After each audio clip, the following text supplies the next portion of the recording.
তুলোর মতো মুখে দিলে মিলিয়ে যাবে এতটাই নরম সফট এবং জুসি একটি বিফ চাপ কাবাব আপনাদেরকে করে দেখাবো।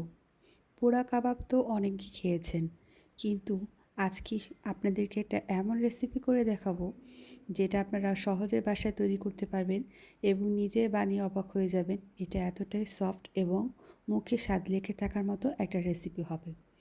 তো এর জন্য আমাদের প্রথমেই যে জিনিসটা প্রয়োজন হবে, হাড় ছাড়া সলিড গরুর মাংস।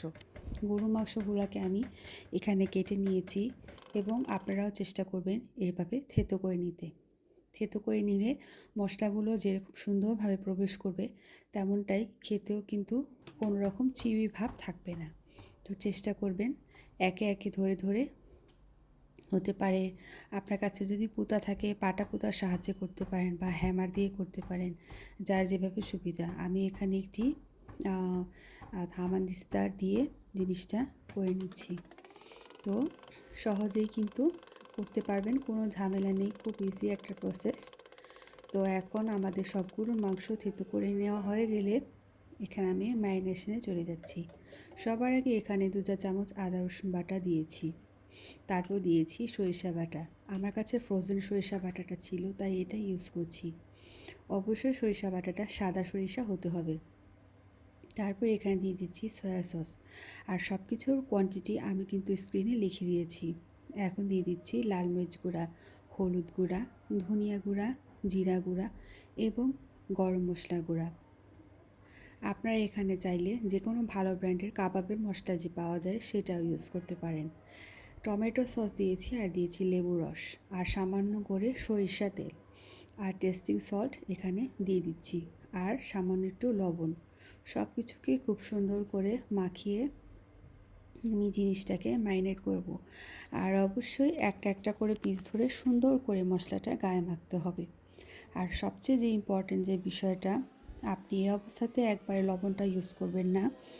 দেখা গেছে ভাজার আগে আপনি হাফ লবণটা এখন দিলে ভাজার আগে আবার অল্প লবণ মিক্স করে তখন ভাজবেন। আর এখন কিন্তু আমি ম্যারিনেশনের জন্য এটাকে একটা বক্সে রেখে ওভারনাইট নর্মাল রেফ্রিজারেটরে রেখে দেবো।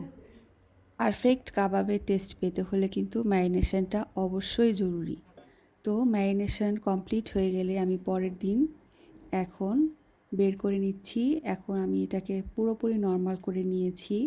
নর্মাল করে নিলে ভাজতে সময় বেশি একটা ঝামেলা হয় না। আর এখন মাংস টেন্ডার করার ক্ষেত্রে সবচেয়ে জরুরি যে জিনিসটা, সেটা হচ্ছে গিয়ে খোসাসহ কাঁচা পেঁপে বাটা। এটা আপনাকে একেবারে মাস্ট দিতেই হবে। যে কোনো রকমের কাবাবকে আপনি টেন্ডারাইজ করতে চাইলে এভাবে করে পেঁপে বাটাটা আপনাকে মাস্ট দিতেই হবে, তাহলে আপনার মিটটা টেন্ডার হবে। তো এখানে আমি একে একে ধরে ধরে পেঁপে বাটাটা খুব ভালো করে মাখিয়ে নিয়েছি। আর যেমনটা আমি বলেছিলাম যে অর্ধেক লবণটা আমি পরে ভাজার আগে ইউজ করব, তো সেই জন্য এখন আমি লবণটা পুনরায় এখানে ব্যবহার করেছি।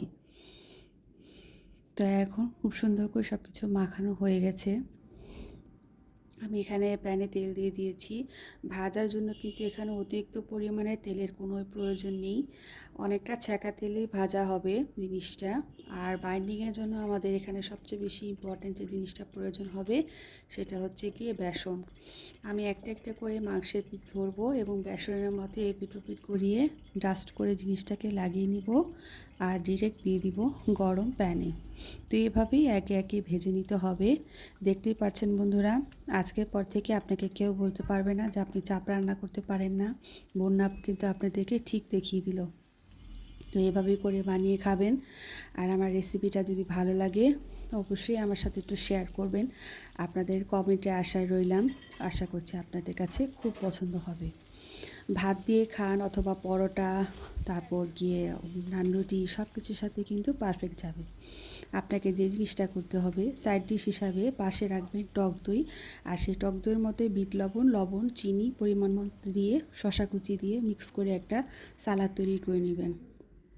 পরোটা দিয়ে আমি সার্ভ করেছি, অনেক ভালো লেগেছিল। আপনারা অবশ্যই ট্রাই করবেন এবং জানাবেন কেমন লাগে। আজকের জন্য এ পর্যন্তই।